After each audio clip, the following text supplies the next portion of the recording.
What up? We have ourselves kickoff here, our first matchup in about 5 minutes or so. It is UniRocketeers Spring 2025 Qualifier number 1. Is that what we're doing here? Just have someone stand still for a second. I was so confused. UniZG, though, is going to be able to find a first goal. I think it just stalled for a second, was trying to figure out which way they want to take their car.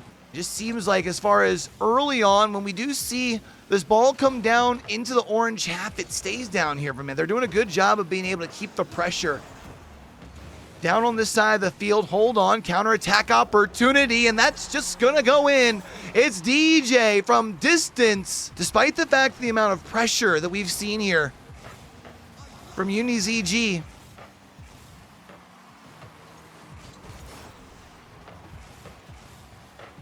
been a lot of great defense. Oh, I thought the defense was going to be able to find a way to punch that back out across that goal line, but couldn't quite. Timra gets enough of it. Such a tough first match. Hold on, opportunity. Oh, I thought that was going to be it, but Timra finds the save. I was just about to say a first match because you haven't found much offense.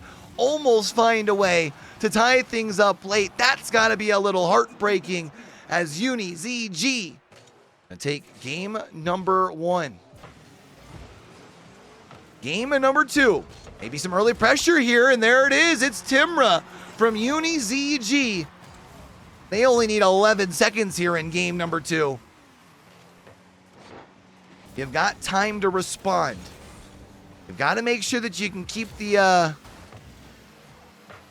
defense clean, though, because right now UniZG, when they come down the field, just like we saw there, it's cool, calm, collect, and Striker going to be able to find a way to slot that one across the goal line and into the net. It's 2-0. Nice job by Timra here as well to be able to keep the control. Amlox tries to find the read and just almost like he has the ball on the string, just puts it just out of reach. And it is 3-0.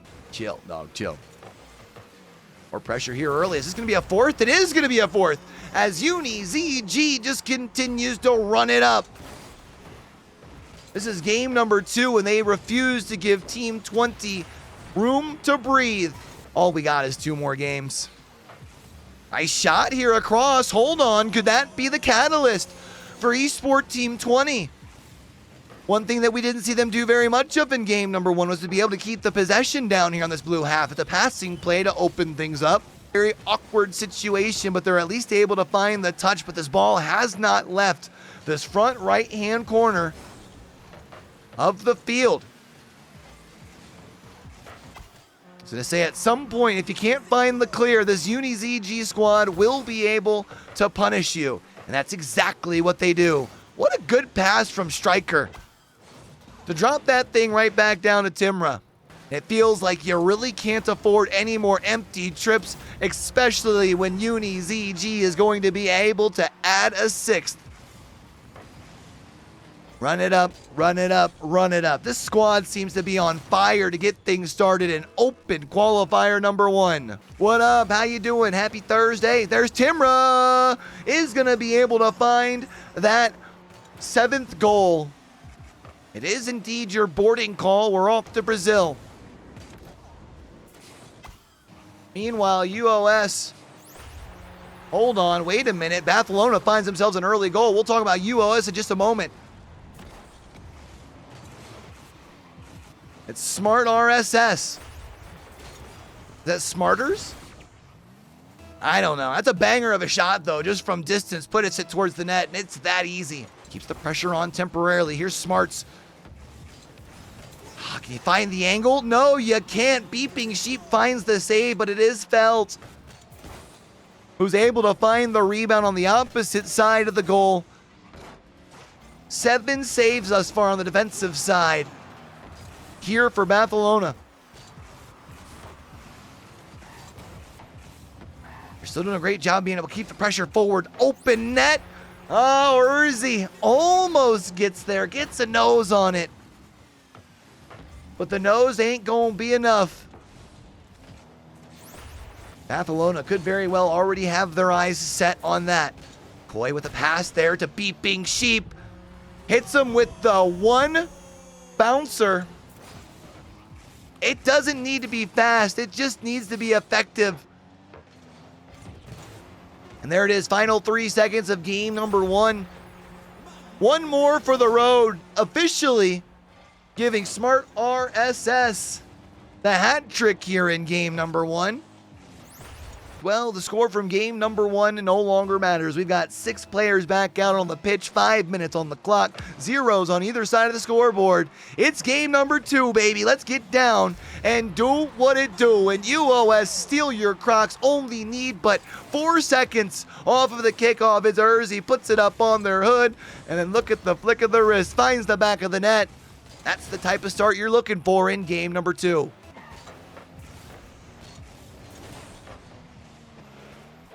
Urzi's going to be able to find a second here, and what a play that was. Prizes on in. It's a wide open net as well. All you had to do was simply tap it in. Bathelona side, surprisingly here in game number 2. They haven't been able to quite play at the same speed that we saw them play at in that first game. However, this play by Killer Car Crash, a little more similar to what we're used to seeing. They have been doing a better job as far as the ball control, and there it is, now starting to work around in their favor. Might have taken them a while to get things going, but as just talking about, they've had the possession. It's just about finding your mark. So looking to try and find threatening looks towards the net. Here's Urzi, that drops down in front. If anyone's there, that could be an opportunity. Second one coming. There's a bump by Koi here as well. And what a play by Koi. One finds a way in the corner to send it towards mid. And then finds a way to get the bump onto the back end of Killer Car Crash, which leaves a biscuit right in front of the basket. That's going to be good eats right there.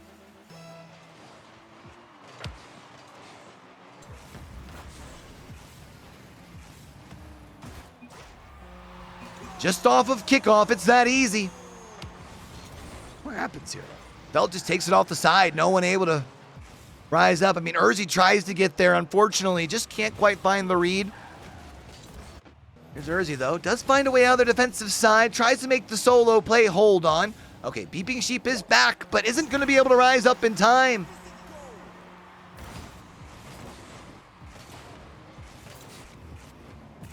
And what a play from one side of the field to the other. But I feel like what we've seen here already throughout the course of the first little bit of the series. Well, hold on. Let me shut my mouth from it, because I was about to say that University of Sheffield mostly looking for responses, but they have been able to find another one here. Already there, passing it back up to the midfield line, passing into that orange half of territory as well. That's a shot from distance, wide open net, bang! And as much as University of Sheffield has had pressure, they've had leads at time. When you look up at the clock, it's 32 seconds left to go, and it's Bathelona up by 1. They could find themselves a second in reverse sweep territory nonetheless. Against a top 10 squad coming into into qualifier number 1. But there's a reason that they were able to pull off the sweep, pull off the upset in their round 2 matchup. No matter how late it gets into this game, I think because you've seen the ability to find multiple goals in succession at multiple times through those first 2 games, you're not really sweating the fact that you're down. Because look, you're not even going to get outside of the first minute before you find yourself an equalizer. Belt being a nuisance on Koi with the bumps on the backboard makes a save darn near impossible.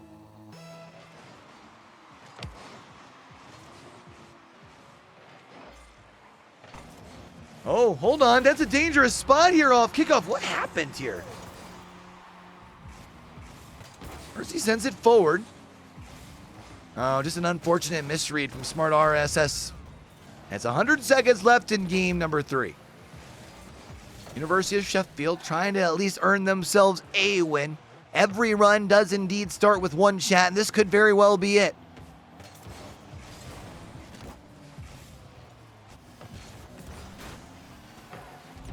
What a play. Able to hold in a second, or able to add in a third goal, I should say. And it's just pressure that's been kept up in this blue half all game long. And at minimum, are going to be able to force a game number 4. We saw them able to find early pressure with a goal in that last game. See if they can do the same here. And more importantly, prevent Bathelona from finding one early. Despite me saying that, it's 11 seconds in. It's smart RSS, who I feel like has been the jump starter for a lot of the offense for Bathelona. Punches it across the goal line. It has been a lot of control, though, early on from Bathelona. Not only on the scoreboard with the lead, done a decent job of being able to keep the ball down on that opposite half of the field as well. Hold on, though. This ball sails just a little too high for the defender. Smart can't get to it. Felt has no gas in the tank, just simply tries to jump to it, but can't get a nose onto it. And would you look at that? We're all tied up at 1 with 90 seconds gone by. There's pressure here forward, though. Hold on. Shot comes across from Felt. Trying to find a way to turn that off. I've at least got the overlay off for it, so nothing can be approved, or nothing can get claimed. But you do got to start cooking soon. I don't think you can rely on last-second miracles. However, finding an equalizer before halftime definitely makes things seem doable. If we talk about the feel from the control, I feel like it should be Bathelona's game, but we have seen that efficiency. Don't mind my alarm. It has been the efficiency that's been the key down on that University of Sheffield side. Of course, as much as I talk about efficiency being the key for them, it was the pressure.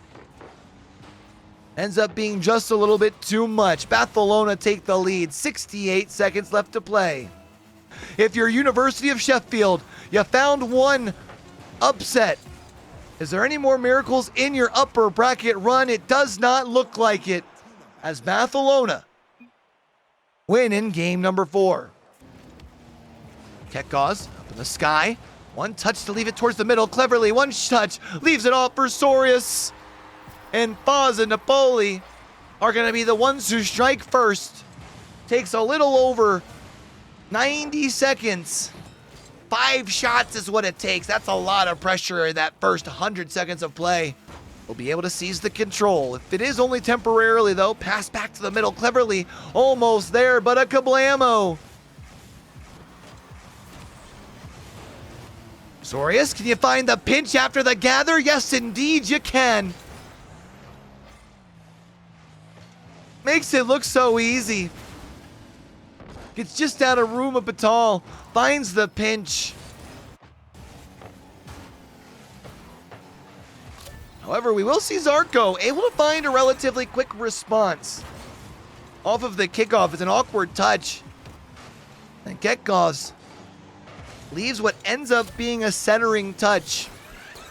There's going to be more pressure forward. Cleverly sends it back towards the middle. Zarko clears it to the sidewall. Nope, not much gas in the tank. That actually seems to be the case for quite a few players. Over from Sup to Vinci.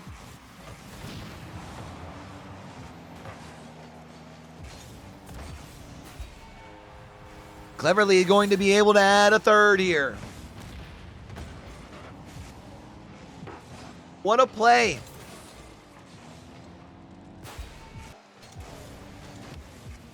Still can't find a way to relieve this pressure. Shot bar down from Cleverly. Bang, just like that.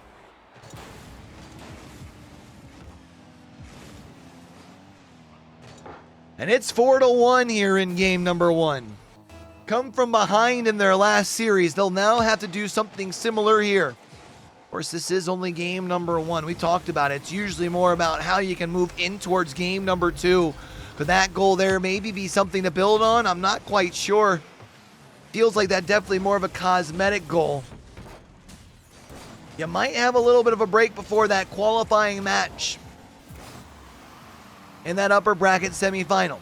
Nice bump by Batal here to be able to clean up the back line. It is pressure early on from Sup Da Vinci. We mentioned at the end of game number 1, they had to look towards game number 2, and 20 seconds in, they've got themselves a lead. You have pressure early on. Hold on, it's an open field the opposite way, however. Batal gets enough of a touch, sends it towards the sidewall. That ends up back in the middle of the field. Dangerous spot if Cleverly gets a nose on it. Kekos able to rise up and punch that one across. And while Sup Da Vinci might have had the first goal, Fozza and Napoli don't need long to respond. Hold on, open field here. Batal can get a touch on it. Can he get a redirect on a second touch? No, but Zarko was already up. And that's what you need if you're Sup Da Vinci. Back into the driver's seat you go. Sorius up in the sky off of the kickoff, looking for a quick response. It's going to be at least a little bit of possession. Hold on, is that just bouncing? Is that just in? Batal gets enough of it. Second touch sends it off the post, but it's going to be Cleverly, who absolutely slots it top bins. Sup Da Vinci unable to find a clear relief. Sorius looking for a double touchdown. Can't find it there. Zarko looking for a clear. Second touch puts it in the open field. Skane tries to put it over Cleverly, but can't. But Batal fields it as it drops down right into their lap and able to punch it across the goal line. And one more time, Sup Da Vinci have the lead. Getting ready to enter into the second half. Sup Da Vinci have definitely understood the assignment coming into game number 2, looking for a shot as Batal, but Kekos finds the save. That's a savior medal here as well. Before we even meet the midway point in game number 2. Hold on, open field. Oh, but you can't keep the handle. Can Batal find it? There it is. It's not Batal. I'm sorry, that's Zarko. Batal will get credited for the save, however. Find a second touch here. Cleverly is going to be able to at least keep it. Keeps the possession. Kekos fires a shot on. Open target. As much as you had a defender close, close ain't going to be enough. Skane finds a touch, but the ball still finds its way across the goal line, and we've got ourselves a 1-goal ball game. Especially because we have seen them still being able to do a good job as far as the control of the field. And just like that, they walk it down to the other side of the pitch. No panic necessary. And we're tied up at 4.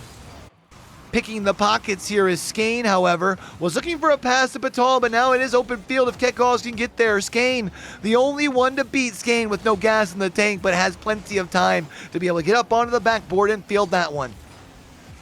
Sorius from right around that mid-left big boost makes the solo play. And while Sup Da Vinci might have gotten close, this ain't horseshoes nor is it hand grenades. Skane even finds enough of a save to make you think that there's hope. Of course, the Sup Da Vinci squad would be able to still rely on their lower bracket to qualify here in open number 1. And they might need to do that because Fozza and Napoli are going to be the first to strike. Kekos has enough to be able to find the touch. Hold on, ball's going to be in front of the net. Oh, Batal can't get to that. Instead, that just goes down the opposite way. What? Hey, yo, hold on. Excuse me? Unfortunate. Zarko get a touch onto it. We can't send it over towards the corner. German Institute versus a UK one. No, I'm sorry. 2 German institutes.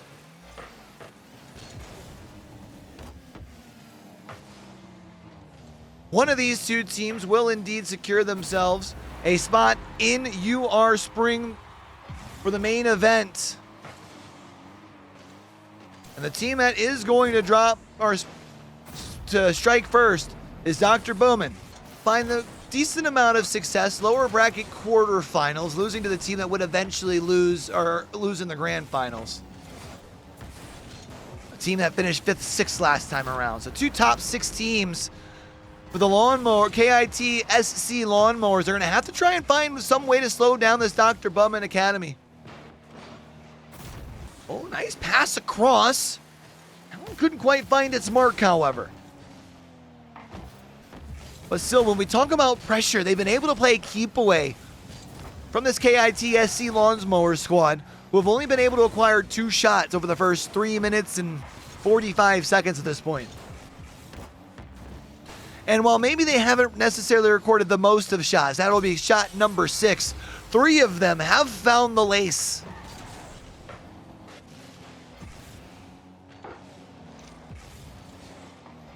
So here we go. Let's get down to it. Game number 2. Let's get down and do what it do. KITSC feels like they need themselves an early goal, something to build upon, and there it is! It's the kablamo whammo combo. You take out Bindroy. Oh, if that thing had more oomph on it, that probably finds the lace. But now here's this Dr. Buhmann keeping the pressure forward, and Bindroy finds the shot from right around that midfield line. Restricting the looks of KITSC Lawnmowers. They're able to get plenty of opportunities on their own. That was shot number 7 while we're talking about it. Bono's up in the sky. Can't keep the handle. Oh, all of a sudden this is dangerous. And that's just in. It goes the other way. Hand up. Feel like I was kind of just talking about Dr. Buhmann giving them a little bit too much gas. But pressure ain't enough. You need results like you're going to see. No, not see here. Actually, it's Zeno from out of nowhere. Like an RKO to be able to find the save. It's a transition down the opposite way. It starts with D. It ends with a beautiful shot that starts with a beautiful pass as well from Bono. Zato doing it all. The save, the goal, and Dr. Buhmann up early on in game number 3. 90 seconds gone by, and you have a 1-goal lead. Percy is going to look to try and help change that here for KITSC Lawnmowers, but they're having to earn every foot down the field. Bono has an open net, and we talked about the physics of Rocket League earlier. That's a big old net and a small little ball.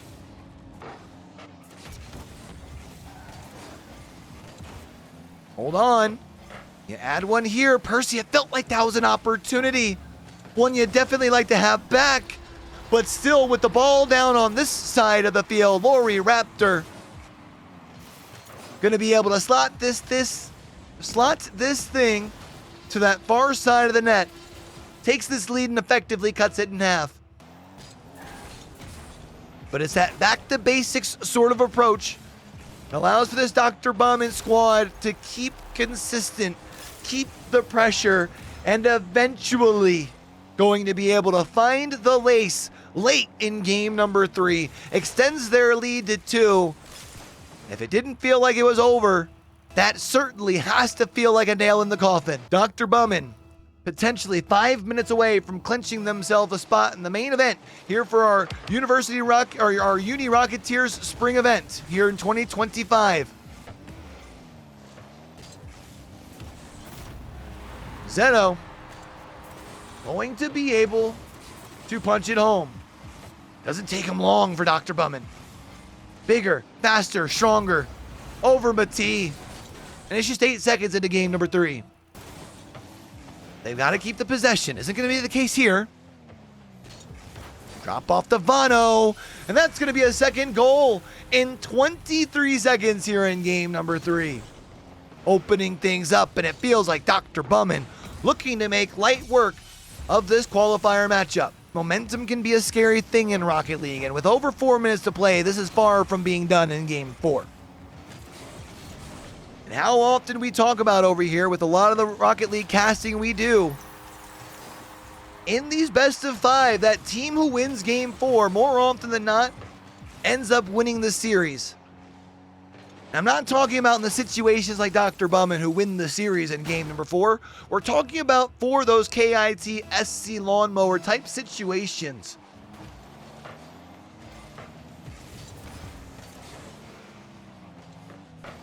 Opportunity. Hold on. What an angle. I was about to say opportunity for them to get things set up to try and get their offense going. Instead, Lori Raptor just says, watch this. While they have shown resiliency for sure. Hold on. Let me just shut my mouth right quick. Because they have shown resiliency. And now with that goal lead, or with that goal there, they take the lead right before we enter into our final half of game number 4. Final minute of play here, and looking to add to their tally. It's an open net. Matee gonna be able to simply tap that thing on in. Percy gets not Percy, I'm sorry. No, it was Percy who gets enough of it. Leaves the biscuit in front of the basket. It's gonna be good eats right there.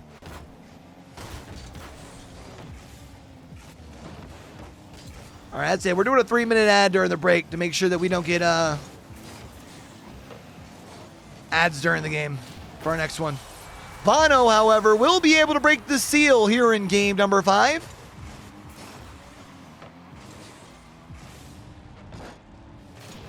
Rossetto has an open net. Ooh-wee!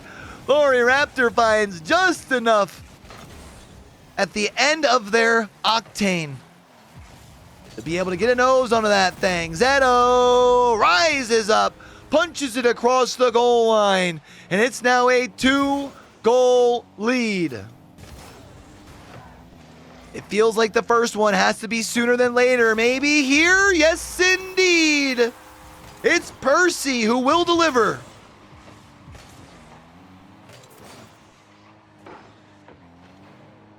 The bouncer just past Zetto. Retouch from Dr. Buhmann that moves back towards the midfield line. Is 3 seconds off the clock. If you can find a clear, it's even more than that. 12 seconds left to go. Percy needs to find a clear, and KITSC needs to find a way to gather the possession. Vano able to turn things back around over into the blue territory. 1 second. You gotta keep it up. Can you do it? No real gas in the tank. Popped up for Lori Raptor, but unable to keep that ball up in the sky.